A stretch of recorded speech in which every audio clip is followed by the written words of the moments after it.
I'll be reading Spencer and the Tanker Buster, which I wrote in 2009.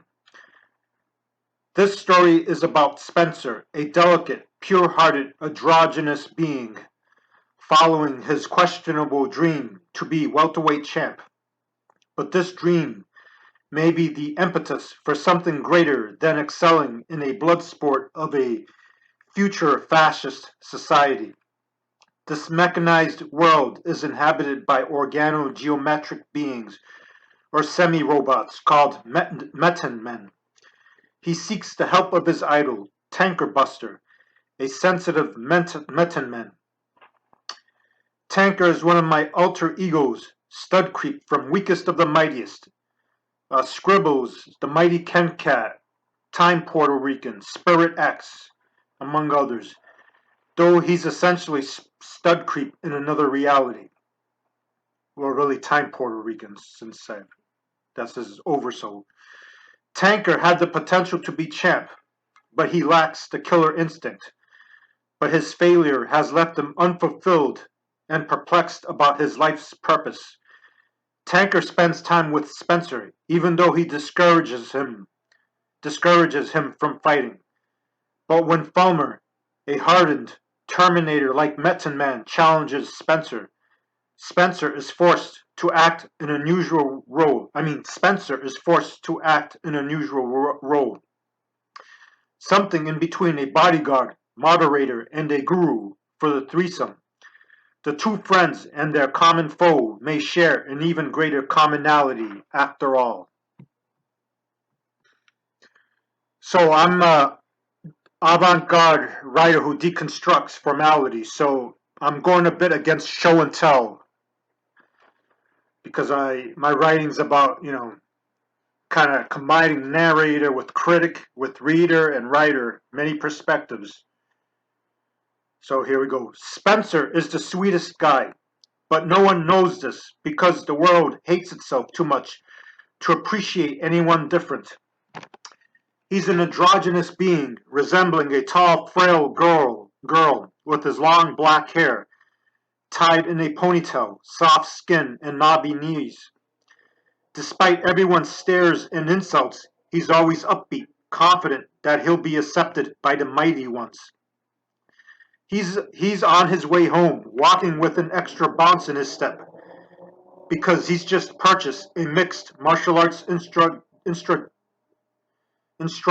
DVD. Ultimate fighters and soldiers are considered to be the noble citizens, and the more ruthless and hateful a fighter is, no matter how humble and nice on the surface, the more he's admired. Spencer loves ultimate fighting. So he thinks that he wants to be champ and he thinks that this will bring him friends and girls, though ironically he cares nothing about glory. He just wants someone to hang with.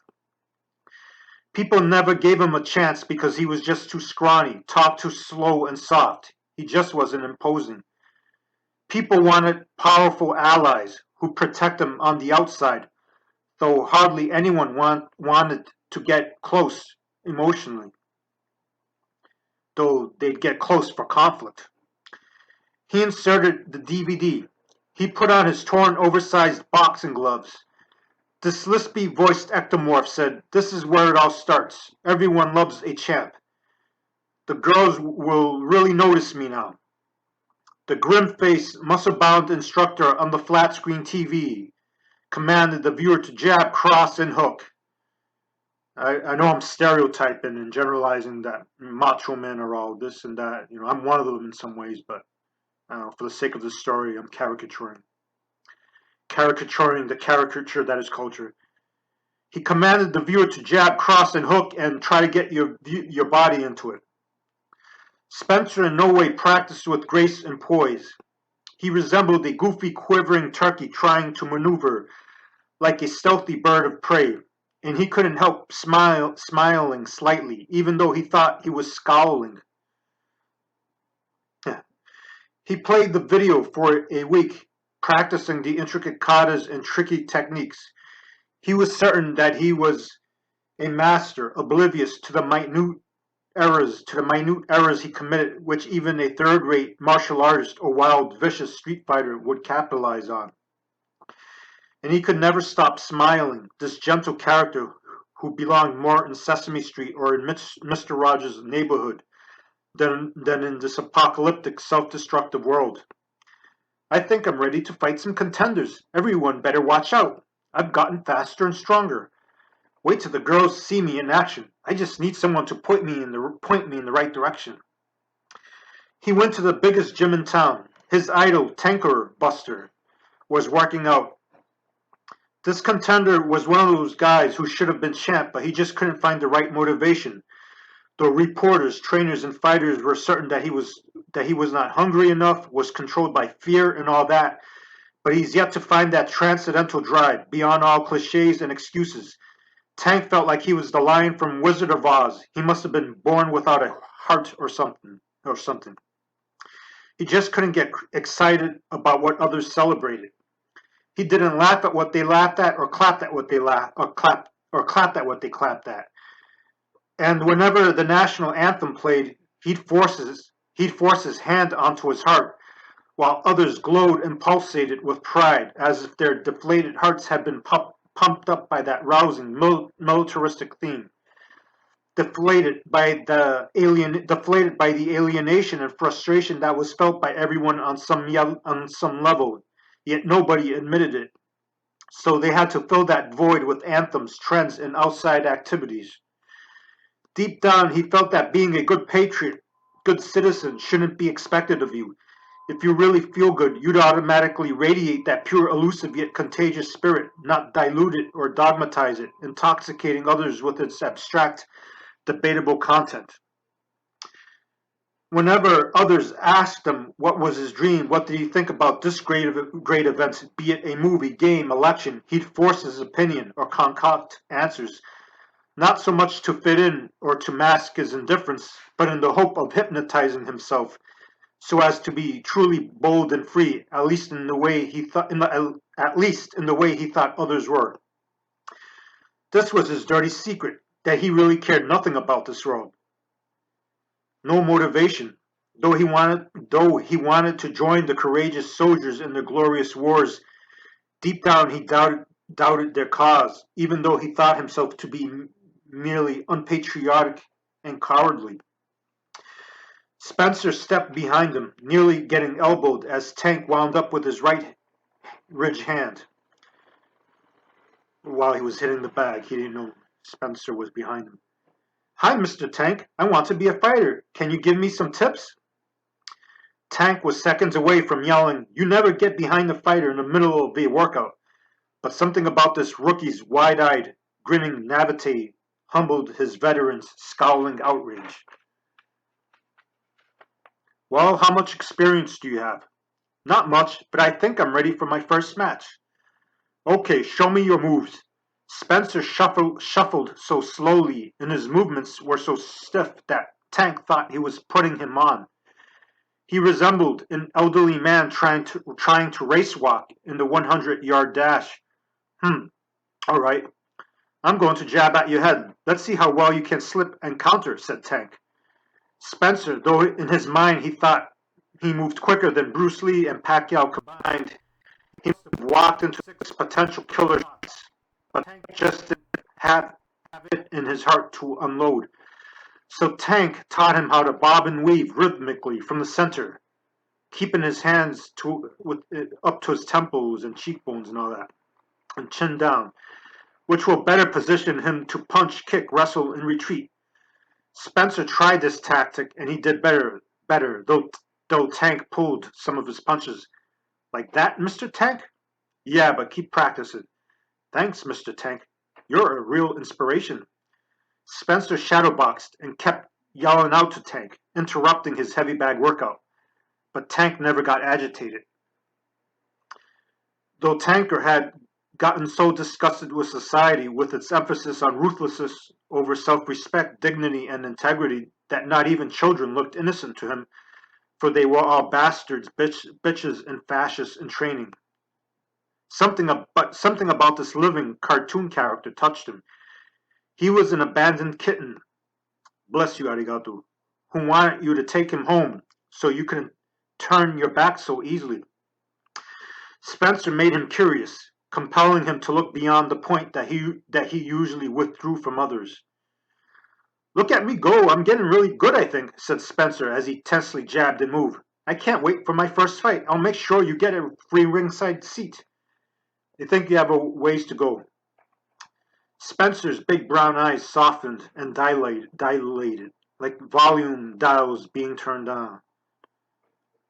But I can't punch real hard. However, Tank noticed that he barely jolted the thin, cigar-shaped heavy bag, which even seasoned kids battered around, hence its limp shape. Tank saw that there was no snap to his punches, and he didn't turn his hips into them. There's no pop in them shots, man. But I did exactly what the DVD told me. You need actual training and sparring. Can you train me? I don't mind showing you some stuff here and there, but I can't train you. Is there anyone you can recommend?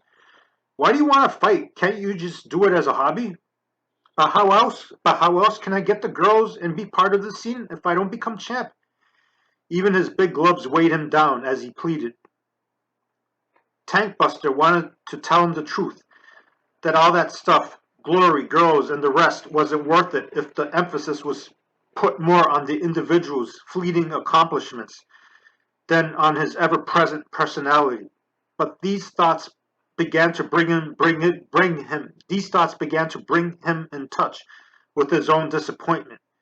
He was being reacquainted with his disowned compassion, which was on the verge of extinction in this predatory world, perhaps doomed to extinction, like when the carnivorous dinosaurs ruled. But he compromised these feelings by feeling sorry for this clueless loser, who might get permanently injured if he fought, no matter how hard he trained or how well he was prepared. Weeks passed, and Spencer couldn't help but to improve. But in Tankbuster's eyes, he still had no business fighting. The head trainer, Smithy, noticed Spencer. Smithy trained Fulmer, the pound-for-pound champ and the resident star. Fulmer was indeed a phenom, a genetic freak who could do it all, strike, grapple. His attacks were so overwhelming that you couldn't tell if he was too fast and powerful for his opponents or if he was just too good. Maybe he was both. Perhaps he was the product of what made their system so fascist and efficient. Breeding systems and such. Fulmer needed someone to spar. He wanted Tank, but he always had some excuse or the other not to fight Fulmer. Smithy praised Spencer's great innate talent and dedication, since he was one of the few newbies who kept returning. You really think that I'm good enough, that I can go all the way? Sure, champ, you're one of the quickest kids I've seen, which is why I think you should fight Fulmer in a little 3-round exhibition. I think you'll match up well against him. He's big, but he needs quicker guys. He needs some speed. Spencer stuttered. Really? But why doesn't he fight the Tank Buster? He's the best fighter I know. Ah, he's a has-been. My kid would rather fight a young tiger like you. Besides, aren't you his protege? Spencer's eyes brightened even more, as if this flattery had automatically transformed the dream into a reality, like a lowly citizen agreeing to a destructive policy that was way above his understanding, just because he's told that he's a good man, a good patriot. So Spencer volunteered. You sure you want to do this? Asked the trainer, more out of enticing his consent than out of concern. Yeah, I've got to carry on Tank's legacy. The wiry trainer laughed to himself. Okay. The fight was hours away. Spencer kept asking Tank if this was the right way to hook, to apply a chokehold, and the rest.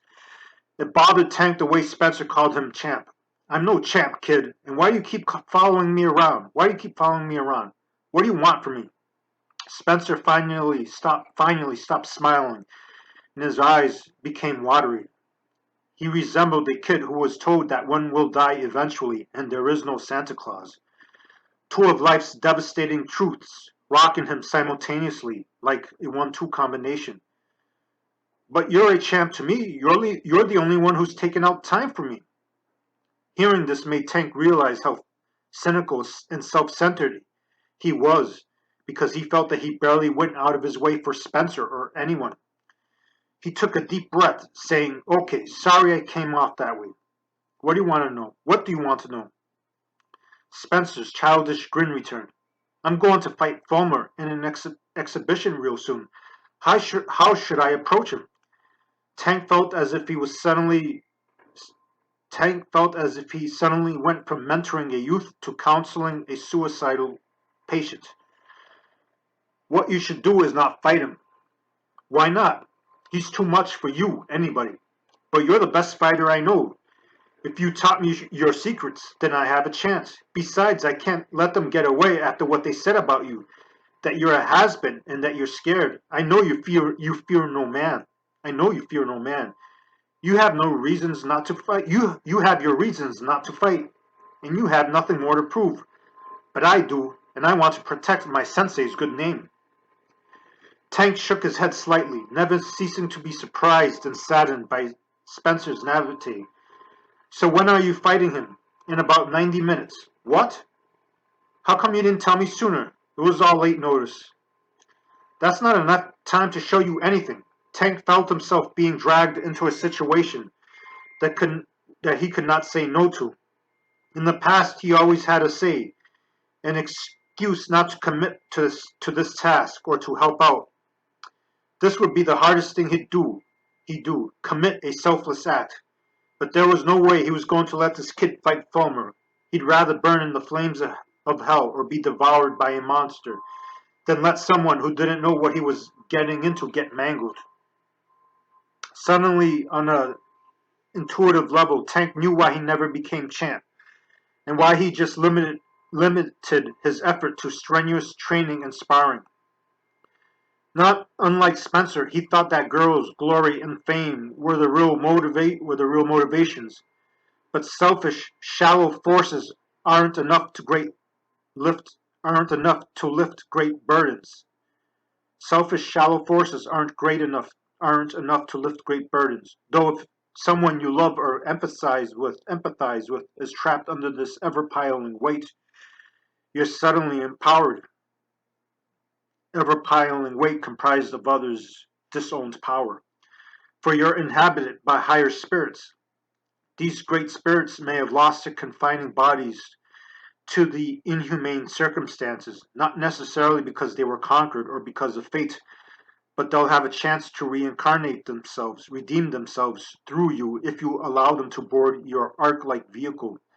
The more you open yourself, the better you can see and appreciate the beauty and humanity and even others' ugliness, thus attracting more spirits, assisting you in the tug of war.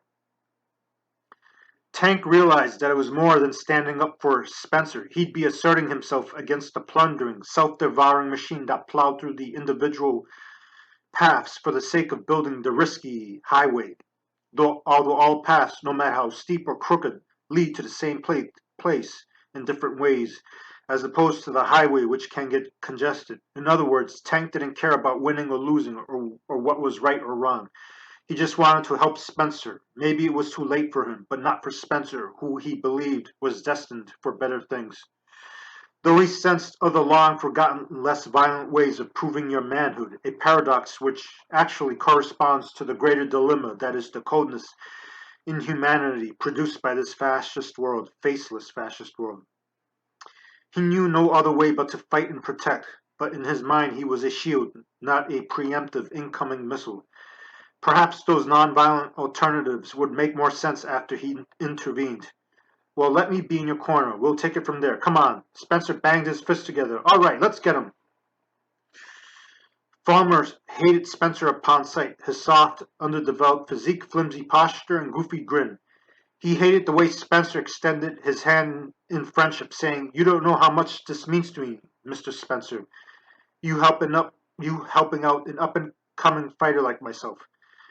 Fulmer remembered when he was not unlike Spencer, a small, wide-eyed amateur who looked up to the pros. He had expected them to nurture him like big brothers and surrogate fathers, role models which were taken away from him during the Holy War.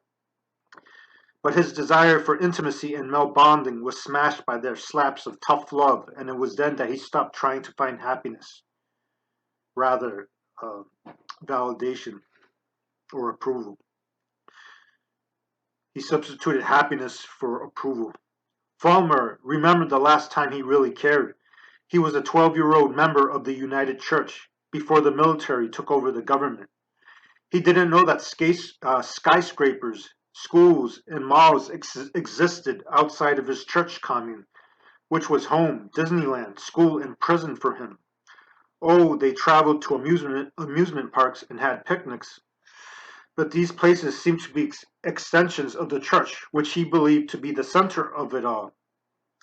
The pastors promised their followers a place in heaven if they acted accordingly to God's will, although Fulmer hated it when they slapped his head for falling asleep in the middle of their seemingly endless obscure sermons about destiny and the upcoming holy war, and he hated how the older boys would humiliate him whenever he sought their advice on how to be a good soldier during his training for the battle against the non-believers. It was as if asking how to do this or that was showing some kind of weakness, that somehow he should understand something which was way beyond him. But he got over those abuses whenever these father figures, mother figures, and surrogate siblings bought him treats, and took him out for heart-to-heart walks, though he felt that his attention was compromised in the sense that they enforced their values and divine code of honor on him, intermingled with their genuine affection and laughter. And he never questioned anything. It seemed like a fair deal. Take crap so that you'll be rewarded, like some puppy that doesn't understand its rights.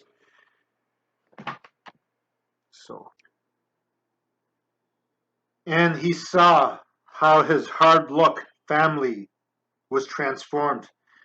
He always wanted to see his tense, rigid father smile.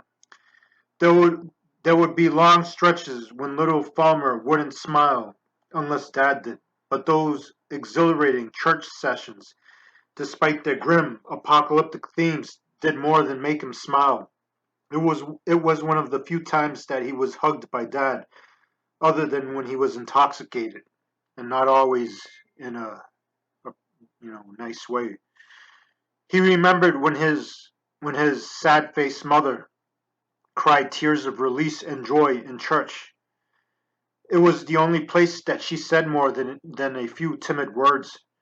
She would share her disappointments and hopes, which she couldn't do at home.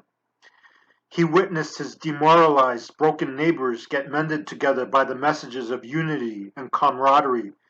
Even his enemies, schoolyard bullies and gang members, were unified by the common cause. And you couldn't resist the divine medicines. The rousing gospel music screamed at his soul, and the sermons about brotherhood, fraternity, unity, and doing the right thing, doing what you're told, doing the right thing, doing what you're told, seized his mind while embracing his soul.